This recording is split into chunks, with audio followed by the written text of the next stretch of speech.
Did you grow all those pumpkins?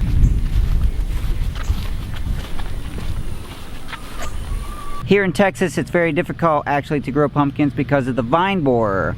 Every hollow vine squash ends up being attacked by the vine borer, and it kills the plants before it can produce. I got all these pumpkins from a local church who was doing a pumpkin patch for the Halloween season. Even before Halloween, they give some free pumpkins away. If they are blemished or bruised, a lot of times the pumpkins will go by the dumpster, and they know that local farmers will come and get them for animal feed. My chickens and my goats and my tortoises all love to eat pumpkin. Now that it's a couple weeks past Halloween, these pumpkins are gonna start getting rotten a lot faster. We're gonna move them up on the pool deck so that they're not sitting on the dirt. I'll take you back a couple weeks and I'll show you how my wife loaded these up and brought them home. Can you believe I got all those pumpkins for free?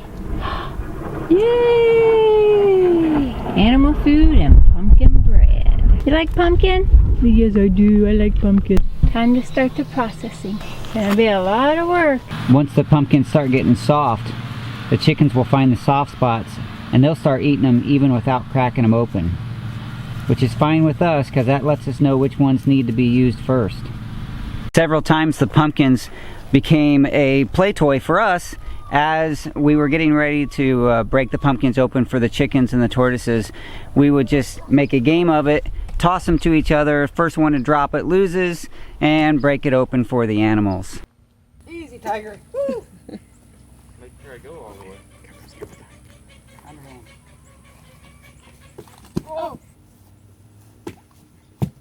All right. Again. Look, it's falling. It's all yours, Coco. That's why he's coming over here.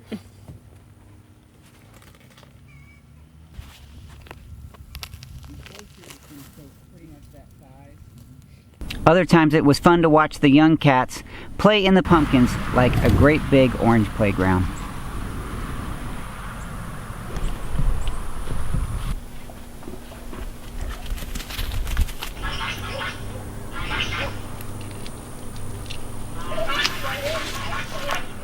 The two main recipients in this season are chickens and tortoises on our farm. The tortoises really look forward to those bright orange treats that come into their pens. I'm talking about you, Coco.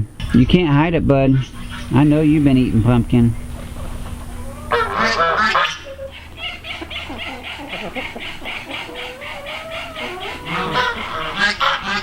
Yes, we'll even clean the pumpkins, save them, save the seeds, cook the pumpkins, and make a puree for our own food and also to put on the dog food. Here's a question that we have about pumpkins.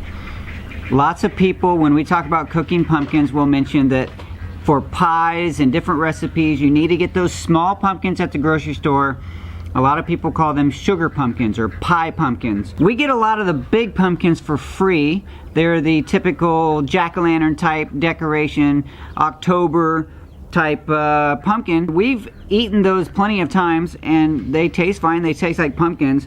But we wanted to see what the difference was between the sugar pumpkin, which is this one. We cooked them both down. I wish I could actually show you the difference in the pumpkin.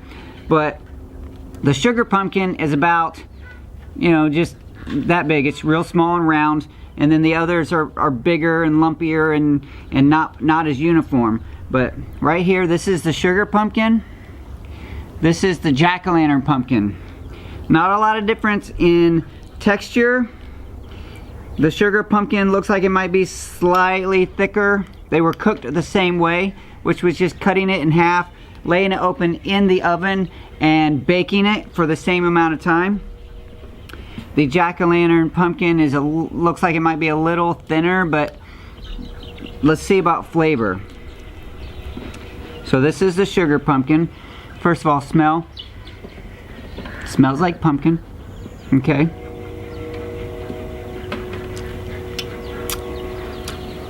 There's a definite pumpkin flavor. I don't really know why they call it a sugar pumpkin. It's definitely not sweet. So here's the regular jack-o'-lantern pumpkin. Not quite as much pumpkin smell. I would say it's a similar but weaker flavor. So maybe the difference between the two just is that smaller sugar pumpkin is slightly more intense. Like it actually smells and tastes more like pumpkin than the traditional jack-o'-lantern type pumpkin does.